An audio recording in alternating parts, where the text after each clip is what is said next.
ایک بار پیارے آقا علیہ الصلوۃ والسلام کی بارگاہ میں کسی شخص نے عرض کی کہ حضور میرے حسن سلوک کا، بیسٹ ایٹیٹیوڈ کا سب سے زیادہ حقدار کون ہے؟ نبی پاک علیہ الصلوۃ والسلام نے فرمایا تیری ماں۔ عرض کی حضور اس کے بعد؟ نیکسٹ فرمایا تیری ماں۔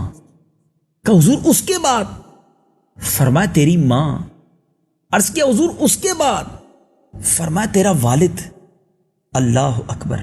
ناظرین اس لسٹ میں ذرا سوچئے، 3 بار ماں کا ذکر ہے، 1 بار والد کا ذکر ہے۔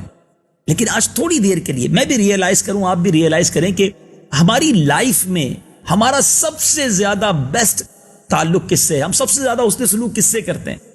کوئی ہوگا کہے گا میں تو اپنے فرینڈز کے ساتھ بڑا ویل مینرڈ، بڑا اچھے انداز میں ان سے ملتا ہوں۔ کوئی کہے گا میں اپنے کسٹمر کے لیے بڑا حسن اخلاق کا پیکر ہوں، ہم اپنے کسٹمر کو بڑا اچھا ڈیل کرتے ہیں، ٹیک کیئر کرتے ہیں، ان کی خدمت کرتے ہیں۔ دوستوں کے لیے کہتے ہیں جان حاضر ہے جناب، ہیں؟ کچھ لوگ اپنی پرسنل فیملی کے ساتھ بڑی محبت سے پیش آتے ہیں۔ میں یہ نہیں کہتا کہ دوستوں کے ساتھ، اپنی فیملی کے ساتھ یا اپنے کسٹمر کے ساتھ ہمیں بد اخلاقی کرنی ہے، مگر first of all top of the list جو ہے وہ تو ماں باپ ہے نا، اور ماں اس سب سے پہلے ہے۔ جس طرح آج کا نوجوان اپنے دوستوں کے لیے آدھی رات کو حاضر ہے، آپ میں سے کسی کو کال آتی ہے آپ کے دوست کی کہ یار فلاں جگہ پھنس گیا ہوں، گاڑی خراب ہو گئی ہے یا فلاں پرابلم ہے، تو نارملی نوجوان اپنے فرینڈ کو کہتا ہے جان حاضر ابھی آیا، رات 3 بجے 2 بجے you are ready for your friend. میں پھر کہہ رہا ہوں، میں نہیں کہتا کہ کسی دوست کی مدد نہیں کرنی چاہیے، مگر کیا اسی طرح کبھی ہماری والدہ نے ہمیں رات 2-3 بجے کہا ہو کہ بیٹا طبیعت خراب ہے، ڈاکٹر کے پاس لے جاؤ، میرا بیٹا ذرا اٹھ کے مجھے پانی پلا دو؟ تو اس وقت وہی جواب ہمارا ہوتا ہے جو ہمارے دوست کے لیے ہوتا ہے۔ اپنے آپ سے پوچھئے، یا ماں کو یہ کہا جاتا ہے کہ ماں مجھے کیوں ڈسٹرب کر رہی ہیں، آپ خود اٹھ کے پی لیجئے نا، ابھی کوئی مسئلہ نہیں ہے، صبح آپ کو ڈاکٹر کے پاس لے جاؤں گا۔ کبھی والد کے ساتھ وہ ایٹیٹیوڈ ہم نے کیا؟ کبھی والد صاحب کو طبیعت پوچھی، کھانے کا پوچھا، پانی پیش کیا؟ اپنے کسٹمر کے ساتھ ہمارا کیا برتاؤ ہوتا ہے؟ آئیے بیٹھیے، ذرا آپ پانی پیئیں گے؟ کھانا کھایا کہ نہیں کھایا؟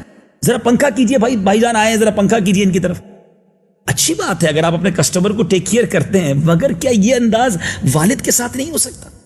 ہم مسلمان ہیں، یاد رکھیے، سب سے پہلے ہمارے والدین کا ہم پر حق ہے۔ والدین کی خدمت کتنی ضروری ہے، اور علماء کرام نے سبحان اللہ، محدثین نے اس حدیث پر بڑی تحقیق کی ہے، کیونکہ نبی پاک علیہ الصلوۃ والسلام کی زبان مبارک سے جو لفظ نکلتا ہے وہ بڑا حکمت بھرا، بڑا کمال کا ہوتا ہے۔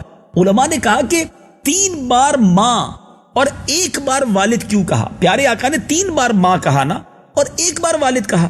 تو علماء کہتے ہیں کہ ماں کے 3 حقوق ہیں بچے پر، ماں کے 3 حقوق ہیں۔ ایک، ماں نے اپنے پیٹ میں اسے پالا، تکلیف اٹھائی، پھر ولادت کے وقت ماں نے زبردست تکلیف اٹھائی، اور اس کے بعد پرورش کا جو حق ہے، جو پرورش کا ماں نے احسان کیا۔ تو گویا ماں کے 3 عظیم احسان بچے پر ہوتے ہیں، اور والد نے پرورش کا احسان کیا، تو اس لیے والد کا 1 بار نام لیا گیا، ماں کا 3 بار فرمایا۔ سبحان اللہ، یعنی ایک لفظ میرے آقا کا کیسا حکمت بھرا ہے صلی اللہ تعالی علیہ وسلم۔ اچھا، اب یہاں کو یہ نہ سمجھے کہ بھائی 3 بار حدیث میں ماں کے بارے میں فرمایا ہے تو اب والد کی تو کوئی ضرورت ہی نہیں خدمت کرنے کی، نہیں۔ علماء نے اس کو بھی خوبصورت طریقے سے کسٹمائز کیا، کیٹیگرائز کیا۔ علماء فرماتے ہیں کہ احترام والد کا زیادہ کرے اور خدمت ماں کی زیادہ کرے، اور احترام والد کا زیادہ کرنے کی ایک وجہ یہ بھی ہے کہ وہ تمہاری والدہ کا بھی شوہر ہے، تمہاری والدہ کا بھی سرتاج ہے، اس لیے عزت جو ہے گھر میں اپنے والد کی زیادہ کرنی ہے۔ دونوں کی خدمت کیجئے، دونوں کی دعائیں لیجئے۔